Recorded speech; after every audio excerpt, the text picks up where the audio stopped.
Ignācija vēstule Efeziešiem. Ignācijs, saukts arī par Teoforu, vēstīja baznīcai, kas atrodas Efezā, Āzijā, pelnīti vispriecīgākajai, svētītai Dieva Tēva dižumā un pilnībā, kas pirms laika iesākuma ir paredzēta, lai pastāvētu mūžīgā un nemainīgā godībā, apvienota un izvējāta caur patieso ciešanu pēc Tēva un mūsu Dieva Jēzus Kristus gribas, daudz prieka caur Jēzu Kristu un viņa nevainojamo žēlastību. Nodaļa. Efeziešu slavinājums. Es esmu iepazinis jūsu vārdu, ļoti mīlēts Dievā, kuru esat ieguvuši taisnības paraduma dēļ, atbilstoši ticībai un mīlestībai Jēzu Kristu, mūsu pestītājā. Sekojot Dievam un uzmundrinot sevi ar Dieva asinīm, jūs pilnīgi esat piepildījuši darbu, kas jums bija paredzēts. Dzirdot, ka esmu atvests saistīts no Sīrijas kopējā vārda un cerības dēļ, cerot ar jūsu lūgšanām iegūt iespēju cīnīties ar zvēriem Romā, caur moceklību es patiesi kļūtu par viņa mācekli, kas sevi par mums ir devis kā upuri un upurējumu Dievam, jūs steidzāties mani satikt. Es tāpēc saņēmu jūsu visu kopumu Dieva vārdā caur Onezimu, cilvēku ar neaprakstāmu mīlestību un jūsu miesīgo bīskapu, kuru es lūdzu jūs mīlēt Jēzu Kristu un tiekties kļūt līdzīgiem viņam. Lai svētīts ir tas, kurš jums ir devis, būdami cienīgi, tik izcilu bīskapu. Nodaļa. Apsveikumi un lūgumi. Par manu līdzstrādnieku Būru, jūsu diakonu attiecībā uz Dievu un svētītu visās lietās, es lūdzu, lai viņš varētu palikt ilgāk jūsu un jūsu bīskapa goda labad. Arī Krokus, cienīgs gan Dievam, gan jums, kurš man ir devis jūsu mīlestības apliecinājumu, ir mani atspirdzinājis, tāpat kā mūsu Kunga Jēzus Kristus Tēvs viņu arī atspirdzinās, kopā ar Onezimu, Būru, Euplu un Frontu, caur kuriem es esmu piedzīvojis jūsu visu mīlestību. Lai es vienmēr priecātos par jums, ja patiešām būtu cienīgs. Tāpēc ir piemēroti, lai jūs visos veidos pagodinātu Jēzu Kristu, kurš jūs ir pagodinājis, lai ar vienotu paklausību jūs pilnīgi apvienotos vienā prātā un spriedumā un visi runātu vienu un to pašu, un pakļaujoties bīskapam un presbitērijam, jūs visos aspektos tiktu svētīti. Nodaļa. Aicinājumi uz vienotību. Es jums nedodu pavēles, it kā es būtu kāds dižens cilvēks. Lai gan es esmu sasaistīts Kristus vārdā, es vēl neesmu pilnīgs Jēzu Kristū. Tagad es sāku būt par mācekli un runāju ar jums kā līdzmācekļiem. Bija nepieciešams, lai es tiktu uzmundrināts no jums ticībā, mudinājumā, pacietībā un ilgstošā ciešanā. Tomēr, tā kā mīlestība man neļauj klusēt attiecībā uz jums, es esmu pieņēmis pienākumu vispirms jūs mudināt, lai jūs visi kopā tiektos saskaņā ar Dieva gribu. Jo arī Jēzus Kristus, mūsu neatdalāmā dzīve, ir Tēva griba, tāpat kā bīskapi, kas ir nostiprināti līdz pat zemes robežām, arī ir saskaņā ar Jēzus Kristus gribu. Nodaļā. Turpinājums par vienotību. Tādēļ ir piemēroti, lai jūs saskaņotos ar sava bīskapa gribu, un to jūs arī darāt. Jo jūsu taisnīgi slavējamais presbitērijs, cienīgs Dievam, ir tikpat cieši pieskaņots bīskapam kā stīgas arfai. Tādējādi jūsu saskaņā un harmoniskajā mīlestībā Jēzus Kristus tiek slavēts. Un jūs katrs atsevišķi kļūstiet par kori, lai, būdami harmoniski mīlestībā un ņemot uz sevi Dieva dziesmu vienotībā, jūs ar vienu balsi dziedātu Tēvam caur Jēzu Kristu, lai viņš dzirdētu jūs un ar jūsu darbiem redzētu, ka jūs patiešām esat viņa dēla locekļi. Tādēļ ir noderīgi dzīvot nevainojamā vienotībā, lai jūs vienmēr baudītu sadraudzību ar Dievu. Nodaļā. Vienotības slavēšana. Jo, ja es šajā īsajā laikā esmu baudījis tādu sadraudzību ar jūsu bīskapu, es domāju ne cilvēku, bet garīgu sadraudzību, tad cik daudz vairāk es uzskatu jūs par svētīgiem, kuri esat tik cieši saistīti ar viņu, kā baznīca ar Jēzu Kristu un kā Jēzus Kristus ir ar Tēvu, lai visas lietas būtu vienotībā. Lai neviens neapmāna pats sevi, ja kāds nav altāra iekšienē, viņš tiek atņemts Dieva maizei. Jo, ja viena vai divu lūgšana ir tik spēcīga, cik daudz vairāk bīskapa un visas baznīcas lūgšana. Tādēļ tas, kas neapvienojas ar baznīcu, ar šo savu rīcību jau ir izrādījis savu lepnību un pats sevi nosodījis. Jo ir rakstīts, Dievs pretojas lepniem. Tādēļ mums jārūpējas nepretoties bīskapam, lai mēs varētu būt pakļauti Dievam. Nodaļa. Godājiet bīskapu kā pašu Kristu. Jo vairāk kāds redz bīskapu klusējot, jo vairāk viņam vajadzētu viņu godāt. Mums jāuzņem katrs, kuru mājas saimnieks sūta pār savu māju, tāpat kā pašu sūtītāju. Tādēļ ir skaidrs, ka mums jāraugās uz bīskapu tāpat kā uz pašu kungu. Patiesībā arī Onezims ļoti slavē jūsu labo kārtību Dievā, ka jūs visi dzīvojat saskaņā ar patiesību un ka neviens sektāns nav starp jums. Un patiesi jūs neklausāt nevienam citam, kā vien Jēzum Kristum, runājot patiesībā. Nodaļā. Sargieties no viltus skolotājiem. Daži ir ieraduši nest Jēzus Kristus vārdu viltībā, tomēr praktizē lietas, kas nav cienīgas Dievam, no kuriem jums jāizvairās, tāpat kā no savvaļas zvēriem. Jo tie ir plēsoši suņi, kas slepus kož, pret kuriem jums jābūt modriem, jo tie ir cilvēki, kurus gandrīz nav iespējams izārstēt. Ir viens ārsts, kurš ir miesīgs un garīgs, radīts un neradīts, Dievs, kurš pastāv miesā, paties dzīvība nāvē, gan no Marijas, gan no Dieva, vispirms iespējams, pēc tam neiespējams, tas ir Jēzus Kristus, mūsu kungs. Nodaļa. Efeziešu atkārtota slavēšana. Tad lai neviens jūs nemaldina, kā jūs arī nesat maldināti, jo jūs pilnībā esat veltīti Dievam.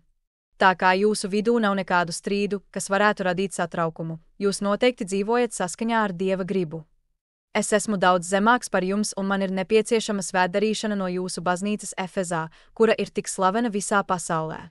Tie, kas ir miesīgi, nespēj darīt garīgas lietas, un tie, kas ir garīgi, nespēj darīt miesīgas lietas. Tāpat kā ticība nevar darīt neticības darbus, tā arī neticība nespēj darīt ticības darbus. Bet pat tās lietas, ko jūs darāt saskaņā ar miesu, ir garīgas, jo jūs visu darāt Jēzu Kristū. Nodaļa. Jūs nesat pievērsušies viltus skolotājiem. Tomēr esmu dzirdējis par dažiem, kas ir devušies pie jums ar viltus mācībām, un jūs neļāvāt viņiem sēt jūsu vidū, bet aizsedzāt savas ausis, lai nepieņemtu to, ko viņi sēja, jo jūs esat kā akmeņi Tēva templī, sagatavoti Dieva Tēva ēkas celšanai, un jūs tiekat pacelt augšup caur Jēzus Kristus instrumentu, krustu, izmantojot svēto garu kā virvi, kamēr jūsu ticība bija līdzeklis, ar kuru jūs pacēlāties, un jūsu mīlestība bija ceļš, kas veda uz Dievu. Tāpēc jūs, kā arī visi jūsu ceļabiedri, esat Dieva nesēji, tempļa nesēji, Kristus nesēji, svētuma nesēji, pilnīgi visās lietās, kas attiecas uz Jēzus Kristus pavēlēm, kurās es arī līksmoju, ka esmu uzskatīts par cienīgu ar šīs vēstules palīdzību runāt un priecāties kopā ar jums, jo attiecībā uz jūsu kristīgo dzīvi jūs mīlat neko citu kā tikai Dievu. Nodaļā. Aicinājumi uz lūgšanu, pazemību un mīlestību. Un lūdziet bez mitēšanās par citiem cilvēkiem, jo viņos ir cerība uz grēku nožēlu, lai viņi varētu sasniegt Dievu. Rūpējieties, lai viņi tiktu mācīti ar jūsu darbiem, ja ne citādi. Esiet maigi, reaģējot uz viņu dusmām, pazemīgi pretstatā viņu lepnībai, lūdziet par viņu zaimiem, viņu maldiem pretī lieciet savu ticības stingrību, un viņu cietsirdībai lieciet pretī savu maigumu. Kamēr mēs rūpējamies neatkārtot viņu rīcību, būsim atrasti viņu brāļi visā patiesā labestībā un meklēsim būt tādi, kas seko kungam, kurš jebkad tika netaisnīgāk izturēts, bija trūcīgāks un vairāk nosodīts. Lai neviens vēlna sējums nebūtu sastopams jūsos, bet jūs paliktu Jēzu Kristu gan miesā, gan garā, visā svētumā un nosvērtībā. Nodaļā. Aicinājums bīties Dievu un saglabāt svētumu. Pēdējie laiki ir pienākuši. Tāpēc būsim dievbijīgi un bīsimies Dieva pacietības, lai tā nekļūtu par mūsu nosodījumu. Jo vai nu mums jābaidās no nākamās dusmības, vai arī jāizrāda cieņa šobrīd izrādītajai žēlastībai, vienā vai otrā veidā. Lai vienmēr tiktu atrasti Kristū Jēzu, kas ir patiesā dzīve.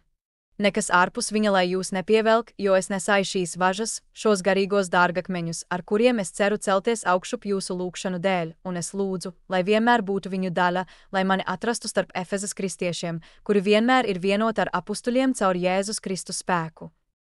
Nodaļā. Efeziešu slavēšana. Es zinu, kas es esmu un kam es rakstu. Esmu notiesāts cilvēks, bet jūs esat bijuši Dieva žēlastības objekti, es esmu apdraudēts, bet jūs esat drošībā. Jūs esat tie, caur kuriem aiziet tie, kuri ir nošķirti Dieva dēļ. Jūs esat iesvētīti evaņģēlija noslēpumos kopā ar Pāvilu, svēto mocekli, pelnīti vislaimīgāko, pie kura kājām es vēlos tikt atrasts, kad es piepildīšu savu ceļojumu pie Dieva. Viņš visās savās vēstulēs piemin jūs Kristū Jēzu. Nodaļā. Aicinājums bieži sanākt kopā Dieva pielūgsmēji. Tāpēc rūpējieties bieži nākt kopā, lai pateiktos Dievam un slavētu viņu. Jo, kad jūs bieži sapulcējaties vienā vietā, Sātana spēki tiek iznīcināti, un iznīcināšana, uz ko viņš tiecas, tiek novērsta pateicoties jūsu ticības vienotībai. Nekas nav dārgāks par mieru, ar kuru tiek izbeigti visi kari gan debesīs, gan uz zemes. Nodaļa. Aicinājumi uz ticību un mīlestību. Neviena no šīm lietām nav apslēpta jums, ja jūs pilnīgi pārvaldāt to ticību un mīlestību uz Kristu Jēzu, kas ir dzīves sākums un beigas. jo sākums ir ticība un beigas ir mīlestība. Šīs divas, būdamas nešķiramas un nākdami no Dieva, sev līdzinas visas citas lietas, kas vajadzīgas svētai dzīvei. Neviens, kurš patiesi izsaka ticību, negrēko, un neviens, kuram ir mīlestība, nevienu nenīst. Koks tiek atklāts pēc tā augļiem, tāpat tie, kuri sauc sevi par kristiešiem, tiek atpazīti pēc viņu rīcības. Jo tagad nav nepieciešama tikai profesija vārdos, bet gan tas, lai cilvēks tiktu atrasts, turpinot ticības spēkā līdz galam. Nodaļa. Aicinājums apliecināt Kristu gan ar klusēšanu, gan ar vārdiem. Labāk ir cilvēkam būt klusam un būt kristietim, nekā runāt un nebūt tādam. Ir labi mācīt, ja tas, kurš runā, arī rīkojas.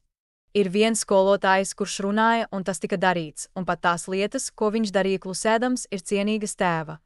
Tas, kuram ir Jēzus vārds, patiesi spēj dzirdēt pat viņa klusēšanu, lai viņš varētu kļūt pilnīgs un gan rīkotos tā, kā viņš runā, gan tiktu atzīts pēc sava klusuma.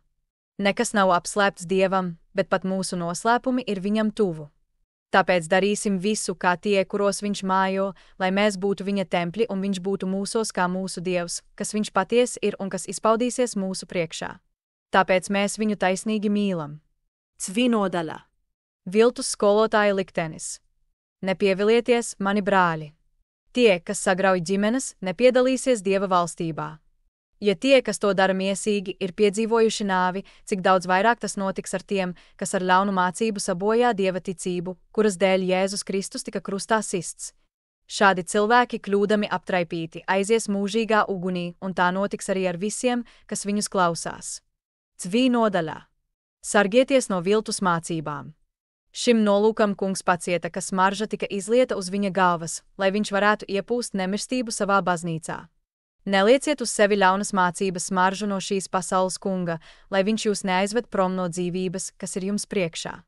Kāpēc mēs visi neesam prātīgi, ja esam saņēmuši Dieva zināšanas, kas ir Jēzus Kristus? Kāpēc mēs muļķīgi ejam bojā, neatzīstot dāvanu, ko kungs patiesībā ir mums sūtījis?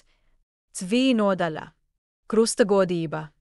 Lai mans gars tiek uzskatīts par neko krusta dēļ, kas neticīgajiem ir piedaudzības akmens, bet mums ir pestīšana un mūžīgā dzīvība. Kur ir gudrais? Kur ir disputētājs? Kur ir to lepnība, kuri tiek saukti par gudrajiem?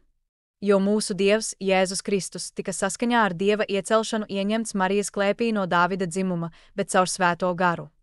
Viņš piedzimst un tika kristīts, lai ar savām ciešanām viņš attīrītu ūdeni. Nodaļā. 3 ievērojami noslēpumi. Marijas jaunavība bija apslēpta šīs pasaules kungam, tāpat kā viņas dzimšana un kunga nāve, 3 ievērojami noslēpumi, kas tika īstenoti klusumā no Dieva. Kā viņš tika pasludināts pasaulē? Debesīs virs pārējām zvaigznēm uzmirdzēja zvaigzne, kuras gaisma bija neizsakāma, kamēr tās jaunums pārsteidza cilvēkus. Un visas pārējās zvaigznes kopā ar sauli un mēnesi veidoja kori ap šo zvaigzni, un tās gaisma bija neizsakāmi spēcīgāka par visu pārējo. Visas maģijas ķēdes tika iznīcinātas, un visa ļaunuma saites pazuda, nezināšana tika noņemta, un vecā valstība tika iznīcināta, jo pats Dievs tika atklāts cilvēka veidoā, lai atjaunotu mūžīgo dzīvi. Nodaļā. Solījums rakstīt vēl vienu vēstuli. Ja Jēzus Kristus ar jūsu lūgšanām man piešķirs žēlastību, un ja tā būs viņa griba, es jums otrā mazā darbā vēl vairāk atklāšu par jaunā cilvēka, Jēzus Kristus, plānu viņa ticībā un mīlestībā, viņa ciešanās un augšām celšanās spēkā. It īpaši to darīšu, ja kungs man darīs zināmu, ka jūs sapulcējaties viens ar otru kopīgā ticībā, katrs individuāli vienotā prātā ar bīskapu un presbitēriju, laužot vienu un to pašu maizi, kas ir nemirstības zāles un līdzeklis pret nāvi, un kas ļauj mums dzīvot mūžīgi Jēzu Kristū. Nodaļā. Noslēgums. Mana dvēsele pieder jums un tiem, kurus jūs esat nosūtījuši uz Smirnu Dieva godam. No turienes arī es rakstu jums, pateicoties kungam un mīlot Polikarpu tāpat kā jūs. Atcerieties mani, tāpat kā Jēzus Kristus arī atcerējās jūs.